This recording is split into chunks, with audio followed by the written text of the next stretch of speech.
수입시 연구소 이희명입니다. 이번 영상은 2028년도 입시 요강을 중심으로 서강대, 성균관대, 한양대 수시 중 교과 전형을 비교해 보도록 하겠습니다. 원고 작성 및 영상은 제가 했습니다만 정확한 전달을 위해 AI 음성을 활용하였습니다. 입시를 이야기할 때 내신 좋은 학생은 교과 전형을, 전공에 대해 탐구 활동이 많은 학생들은 학생부 종합을 써야 한다는 뻔한 이야기를 합니다.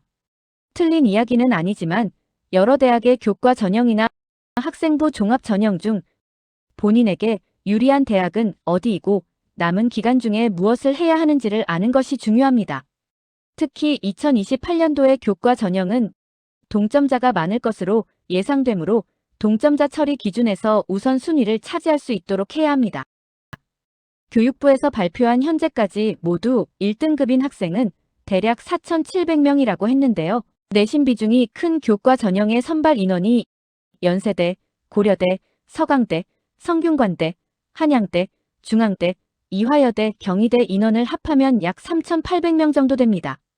교과 전형의 의대 선발 인원을 생각해도 선발 학생보다 내신이 만점인 학생이 더 많은 상황입니다. 그래서 위 대학을 희망하는 학생들은 내신 1등급만으로는 합격을 장담할 수 없기 때문에 이번 여름 방학 동안 해야 하는 것에 대해 말씀드리겠습니다. 당연한 이야기지만 입시는 오랜 기간 동안 준비해야 합니다. 서강대 교과 전형은 예체능을 제외한 전 과목의 등급과 성취도가 반영되고 세특 부분이 반영되지 않습니다. 그래서 동점자가 엄청 많을 것으로 예상됩니다. 동점자 처리 기준 중에 출결 점수 우수자와 교과별 등급 우수자가 있는데 교과 전형 지원자 중 상당수는 이미 내신이 매우 우수합니다. 따라서 교과 성적에서 차이가 나지 않는 경우가 많고 이때는 대학이 제시한 동점자 처리 기준이 실제 합격을 가르는 요소가 됩니다. 그러나 서강대 교과 전형에서는 미인정 출결 정도가 변수가 되는데 이 부분에서 점수가 깎이는 학생은 있기는 하겠지만 그리 많지는 않을 것입니다. 그리고 동점자 처리 기준까지 적용했을 때 동점자는 모두 선발한다고 되어 있으니 내신은 좋으나 학생부의 세특과 모의고사 성적이 좋지 않은 학생들은 이 전형을 적극 지원해야 하며 이를 위해서 이번 여름 방학은 전 과목의 점수가 10% 안에 들 수 있도록 학습 계획을 세우고 실행해야 합니다. 다음은 성균관대 교과 전형입니다. 등급이 기재된 전교과가 반영되고 등급을 활용한다고는 되어 있지만 정성평가 부분을 보면 반영되는 과목의 원점수, 과목 평균, 성취도별 분포를 고려한다고 되어 있습니다.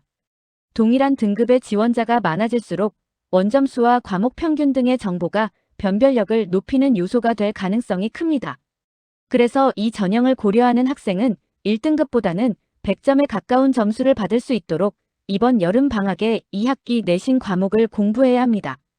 이번 여름방학에는 단순히 문제를 많이 푸는 것보다 시험에서 98점을 100점으로 만드는 연습이 더 중요합니다. 맞은 문제도 계산 실수 가능성은 없었는지, 다른 풀이가 가능한지까지 점검해야 성균관대가 보는 원점수 경쟁력을 높일 수 있습니다. 또한 성균관대의 평가 항목은 계열 관련 수업이 많을수록 좋습니다. 그래서 일부 외고 학생들도 이 전형을 고려해야 하고요. 자연계 학생이라면 공동교육과정을 통해 전공 관련 수업을 많이 이수하도록 합니다. 성균관대 교과 전형은 서강대와 한양대에 비해 수능 최저가 높습니다. 학과에 따라 세계 합 6등급 또는 7등급인데요. 특정 영역 한 과목이 1등급이라면 다른 과목은 좀 낮아도 수능 최저를 만족할 수 있습니다.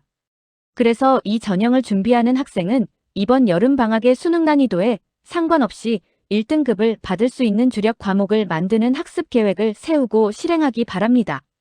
마지막으로 한양대 추천형입니다. 한양대는 27년도에 비해 160명을 증원해 대략 490명을 선발합니다. 성균관대와 마찬가지로 40%가 반영되는 종합평가가 당락의 핵심입니다. 한양대의 평가 항목의 특징은 횡단평가로 여러 선생님들이 학생에 대해 기재된 내용이 일관성을 띄어야 합니다. 예를 들어 수학 세특에서 다양한 풀이를 시도했다고 기록되었다면 물리에서는 여러 모델을 비교한 과정, 생명에서는 서로 다른 가설을 검토한 과정처럼 문제를 다양한 방법으로 해결하려는 태도가 여러 과목에서 반복적으로 나타나는 것이 좋습니다. 마지막으로 교과 전형에서 반영되는 학생부는 대부분 교과 세특이고 평가 항목은 학업 역량과 탐구 역량입니다. 그러므로 교과 세특에는 과목별 길러야 할 역량과 구체적 공부 방법이 기재되어야 하고요. 교과서 질문과 질문에 대한 본인 생각, 그리고 이를 해결하는 과정에서 읽은 책이나 추가 자료를 기재하는 것이 좋습니다. 오늘 내용을 한 문장으로 정리하면 이렇습니다. 서강대는 변수 적음으로 적극적 활용. 성균관대는 원점수와 계열 관련 과목 이수, 한양대는 세특의 일관성입니다. 같은 1등급이라도 대학마다 보는 기준은 다릅니다. 이번 여름방학에는 성적만 올리는 것이 아니라 지원할 대학이 무엇을 평가하는지를 먼저 확인한 뒤 그 기준에 맞게 학생부와 공부 방법을 준비하시기 바랍니다. 이상 수입시 연구소 이희명이었습니다.